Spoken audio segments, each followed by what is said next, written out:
Անուն Հոր եւ Որդվո եւ Հոգվույն Սրբո ամեն։ Եթե մեկը ցանկանում է կատարել Աստծո կամքը, կիմանա, թե այս ուսմունքը որտեղից է։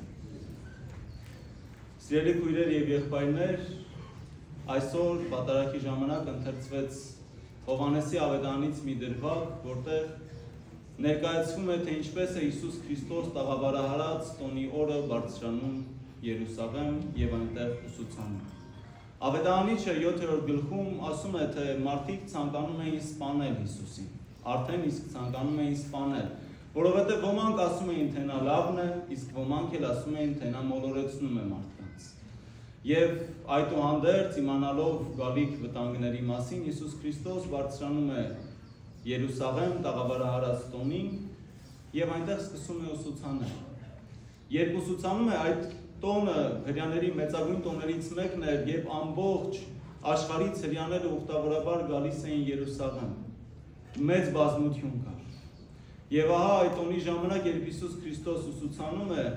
նրանք, ովքեր ճանաչում էին Հիսուս Քրիստոսին, ասում են, թե սա որտեղից գիտի Սուրբ Գիրքը։ Ինչ խոսում է, ճիշտ է խոսում, զարմանում են, ուրախանում են, հիանում են, բայց ասում են, թե սա որտեղից գիտի ուսմունքը, չէ որ նա կրթություն չունի, նա որևէ ռաբբիի մոտ չի սովորել։ Ինչին ի պատասխան Հիսուս Քրիստոս ասում է. այս ուսմունքը իմը չէ, այլ նրանը, ով ինձ ուղարկեց, այսինքն Հայր Աստծուն։ Եթե մեկը ցանկանում է իմանալ Աստծո կամքը, կիմանա թե այս ուսմունքը որտեղից է, Աստծուց է, թե ինձանից։ Ով ինքն իրենից է խոսում, իր փառքն է տենչում։ Բայց նա, ով փնտրում է փառքը նրա, ով իրեն ուղարկեց, նրա մեջ կեղծիք եւ սուտ բան չկա։ Սա շատ կարևոր մի դրվագ է, որը բոլորիս այսօր պիտի տեղափոխի 2000 տարիներ առաջ։ Պատկերացրեք, որ մենք ապրում ենք Հիսուս Քրիստոսի ժամանակաշրջանում եւ տաղավարահարած տոնն է եւ մենք բոլորս բարձրանում ենք տաճար այդ տոնը նշելու։ Ինչի համար պիտի բարձրանայինք Երուսաղեմ տաղավարահարած տոնին, կամ ինչ տոներ սա առհասարակ, ինչի էր մեծ ընդունելություն վայելում բոլոր հրյաների մոտ։ Որովհետեւ այն խորհրդանշում էր հրյաների Եգիպտոսից դուրս բերումը եւ դեպի ավետյաց երկիր գնալը եւ ավելին այդ ընթացքին Աստծո ներկայությունը հրյաների կյանքում։ 5 կտականում մենք տեսնում ենք, որ Աստված Մովսեսին թելադրում է վրան կառուցել, սրբության վրանը, որտեղ ինքը ներկայանում էր մարդկանց։ Տեսեք, հրյաները իրենք ճանապարհին, երբ անապատի միջով անցնում էին, ապրում էին վրաններում, եւ Աստված էլ ցանկանում է բնակվել վրանում։ Իր համար հատուկ վրան է կառուցվում, որը կոչվում է նաեւ տաղավար։ Եվ տաղավարահարած տոնը խորհրդանշում էր այն, որ Աստված հայտնվեց եւ բնակվեց մարդկանց մեջ։ Եվ հետաքրքիր է, որ Հովհաննես ավետարանիչը այս կոնտեքստում է ներկայացնում այն պատմությունը, որ ձեզ պատմեցի։ Եթե կհիշեք, Հովհաննես ավետարանիչը ասում է, թե եւ երբ խոսքը մարդ դարձավ, մարմին դարձավ, բնակվեց մեր մեջ, ինչը բառացի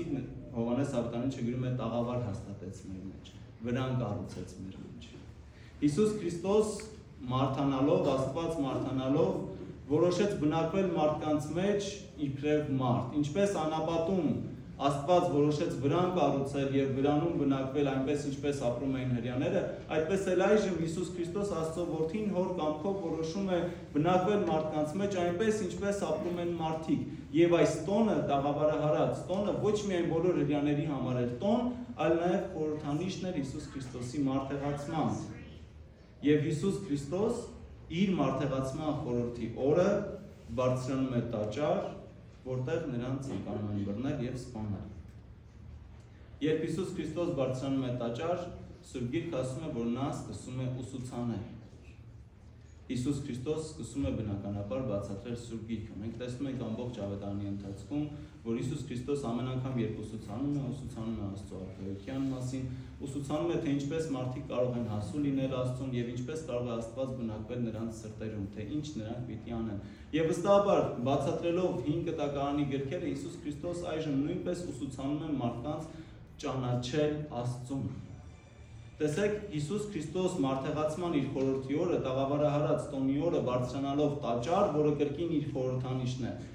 այնտեղ սկսում է ուսուցանել, ինչը նշանակում է, որ Հիսուս Քրիստոս ինքը ընդգծում է եւ կարեւորում է Աստված ճանաչողության հիմքը, Աստծո մասին իմացությունը, որը հիմքն է նաեւ մեր հավատքի։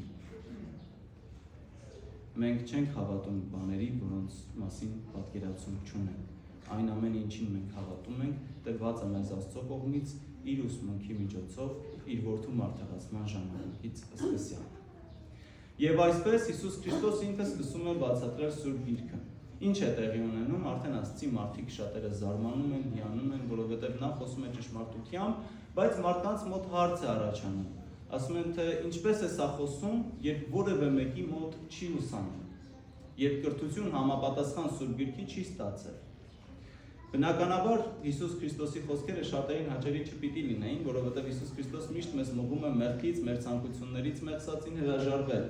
եւ նրանք պիտի ցանկանային հակադարձել Քրիստոսին, բայց հակադարձել նրա ուսմունքին չէին կարող, որովհետև Հիսուս Քրիստոս, ով է ճշմարտությունը, խոսում է բացարձակ ճշմարտության մասին։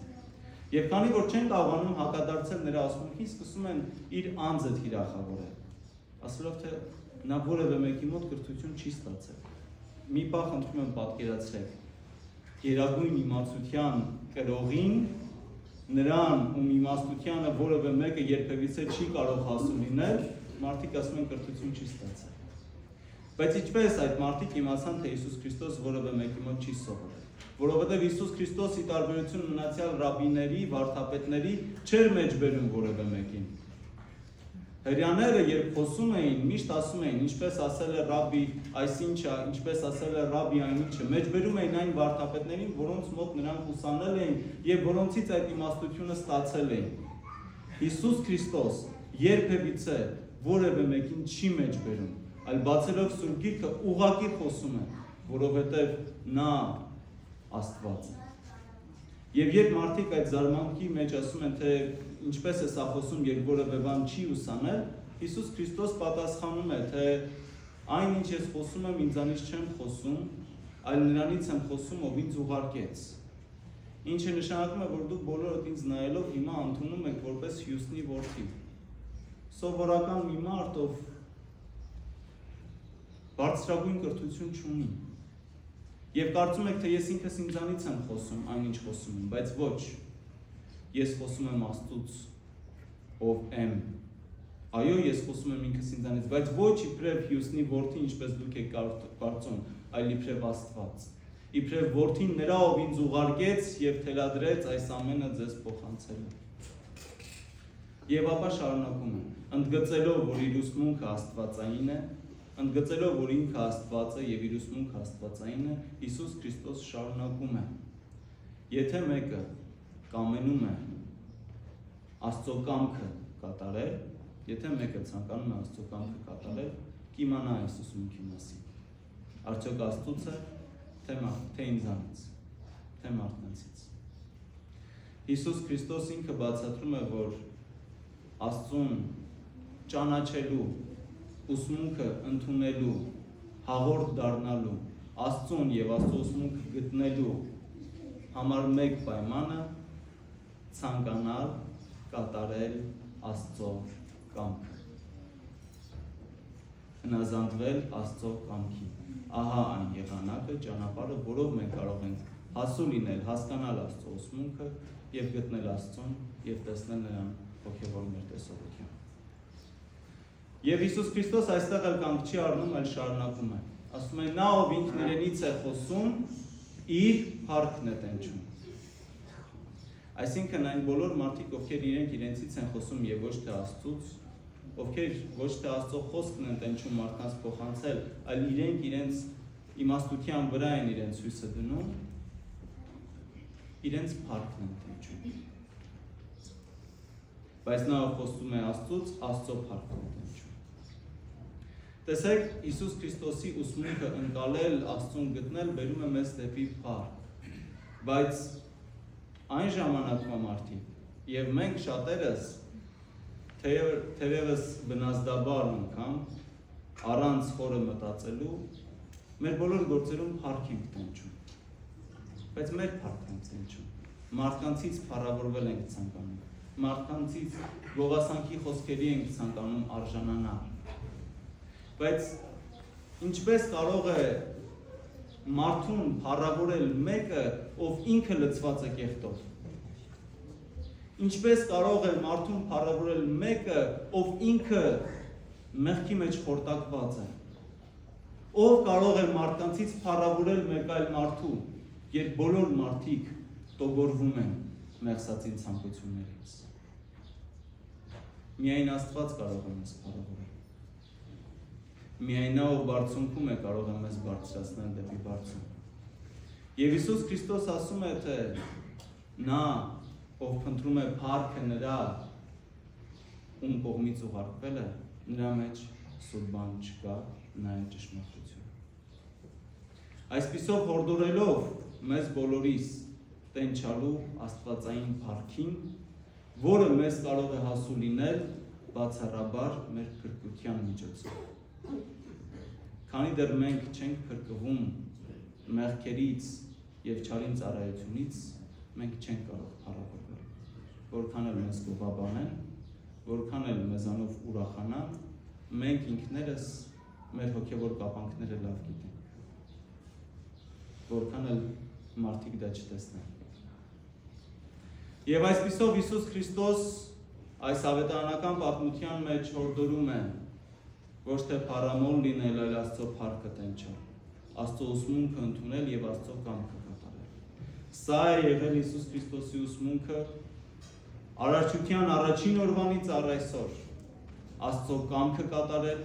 լինել բարի այնպես ինչպես Աստված է բարի, լինել կատարյալ այնպես ինչպես Աստված է կատարյալ։ Եվ բոլոր ժամանակներում եղան մարդիկ, ովքեր ընդունեցին Աստծո խոսքը, եւ եղան մարդիկ, ովքեր մերժեցին։ Եվ տարբեր ժամանակաշրջաններում տարբեր իրադարձություններ տեղի ունեցան։ Հիսուս Քրիստոսի օրոք նրանք, ովքեր ընդունեցին Աստծո խոսքը, հալածանքների ենթարկվեցին։ Եվ այդպես շարունակ 300 տարիներ։ Մենք գիտենք, որ մինչև 4-րդ դարի սկիզբը ամբողջ աշխարհում քրիստոնյաները հալածանքների են ենթարկվում, տանջանքների, սպանության, անարգանքի եւ անգամ եկեղեցիներ այսպիսի գեղեցիկ չունեին, որպեսզի իրենց Աստծուն պաշտեին, այլ հավաքվում էին տներում կամ գերեզմանոցներում, որպեսզի որևէ մեկը իրենց չգտնի եւ սպանել չտա։ Հիսուս Քրիստոսի հորդորին տենչալ Աստծո փառքը այս մարդիկ հետևելով 300 տարիներ շարունակ հալածանքների ենթարկվեցին։ Բայց Աստծո փառոք ի վերջո նրանց հալածանքները նրանց հաղթանակի բերեցին։ Եվ սկսյալ Հայաստանից ամբողջ աշխարհով մեկ տարիների ընթացքում քրիստոնեությունը հռչակվեց իբրև ընդունելի կրոն բազմած համար։ Երբ սա տեղի ունեցավ 4-րդ դարի սկզբին 300-ական թվականներին Երուսաղեմում ի նշան հաղթանակի մեծ խաչ երևաց երկնքում։ Եվ այդ խաչի լույսը այնքան մեծ էր եւ փառավոր, որ անգամ արեգակը խամրում էր դրա մոտ։ Եվ այսօր, սիրելիներ, այդ սուրբ խաչի երևման տոնն է։ Մենք այսօր նշում ենք հաղթանակը այն մարդկանց, ովքեր չնահանջեցին, ովքեր չուրացան Հիսուս Քրիստոսին, ովքեր իրենց փառքը չտենչացին, այլ իրենց արյան գնով փառավորեցին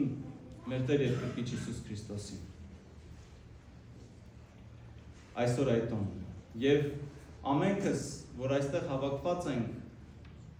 մտովի 2000 տարի առաջ գնացինք, չէ՞։ Պիտի մտածենք, մենք ինչ կապ ունենք այս խորհրդի հետ։ Սուրբ խաչի երևման տոնը ինչ է նշանակում մեզ համար։ Մենք բոլորս էլ ունենք դժվարություններ, նեղություններ, չէ՞։ Ես չեմ ճանաչում մի մարդու, ով որ դժվարություն չունի կյանքում, իսկ եթե լինի էլ այդպիսի մարդ, միևնույն ժամանակ դժվարություն ունի իր հոգում, որովհետև անգամ եթե մեկը ֆիզիկական դժվարության առաջ չկանգնի, հոգեպես միևնույն է նա պայքարի մեջ է լինելու մինչև իր կյանքի վերջ։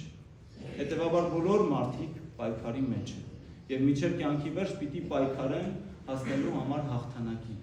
Եվ այստեղ է, որ Հիսուս Քրիստոս գալիս է մեզ ասելու. դուք ձեր անձնական փառքը չփնտրեք։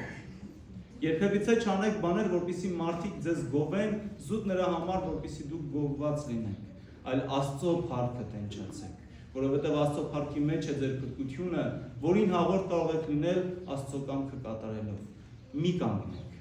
առաջ գնացեք, պայքարեք, հաղթեք եւ հաղթանակը տեղի ունենա։ Տեսեք, 300 տարիներ շարունակ քրիստոնյաները հալածվեցին։ Երբ մենք այսօր ընթերցում ենք այդ պատմությունը եկեղեցական պատմության դասագրքերից կամ գրքերից, մենք մի պահ կանգ ենք առնում, անդրադառնում ենք, մտորում ենք, տխրում ենք, ասում ենք, վայ ինչ ափսոս էին այս մարդիկ, ինչ մեղք են, ինչ լավ է, որ մեր ժամանակ նման հալածանքներ չկան։ Եվ կրկին, երբ գիրքը փակում ենք, վերադառնում ենք մեր առօրյային։ Բայց մարդկանց համար դա մի ամբողջ կյանք է եղել։ 300 տարիներ։ Մի ամբողջ կյանք մարդիկ ապրել են այդ միջավայրում, բայց իրենց հույսը չեն կորցրել։ Եվ հիմա իմ հարցը. արդյոք մենք կարող ենք մինչև կյանքի վերջ պայքարել հաղթանակի հասնելու համար։ Արդյոք մենք կարող ենք մինչև կյանքի վերջ պայքարել։ Եթե այո, ուրեմն թող մեր Տեր և Փրկիչ Հիսուս Քրիստոսի զորությունն ու շնորհը ամենքիդ հետ լինի, այժմ և միշտ, և հավիտյանս։